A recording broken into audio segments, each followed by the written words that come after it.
ସତ୍ୟବାଣୀ। ଅସମ୍ଭବ ଶବ୍ଦଟିକୁ କୌଣସି ବୋହର ନଥିବା ଶବ୍ଦକୋଷରେ ହିଁ ଦେଖିବାକୁ ମିଳିଥାଏ।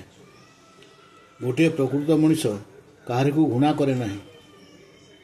ଗୌରବ କ୍ଷଣସ୍ଥାୟୀ, ଅପ୍ରସିଦ୍ଧତା ଅବିରତ। ସୁଯୋଗ ବିନା ସାମର୍ଥ୍ୟ କିଂକ୍ରିୟାଶୀଳ ହୋଇଥାଏ। କୌଣସି କାର୍ଯ୍ୟକୁ ସମ୍ପୂର୍ଣ୍ଣ କରିବା ପାଇଁ ହେଲେ ନିଜକୁ ସମର୍ପଣ କରିବାକୁ ପଡ଼ିଥାଏ। କାନ୍ଦିବା ଠାରୁ ଦୂରେଇ ରହିବା ପାଇଁ ହେଲେ ହସିବା ଆବଶ୍ୟକ ପଡ଼ିଥାଏ।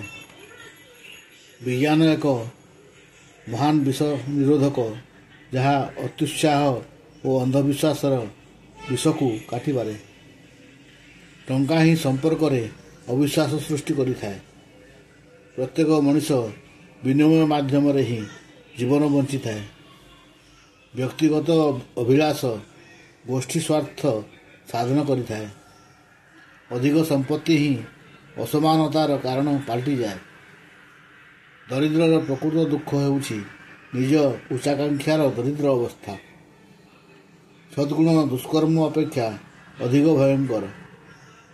ପ୍ରତିରକ୍ଷା ଐଶ୍ୱର୍ଯ୍ୟ ଠାରୁ ଉତ୍କୃଷ୍ଟ।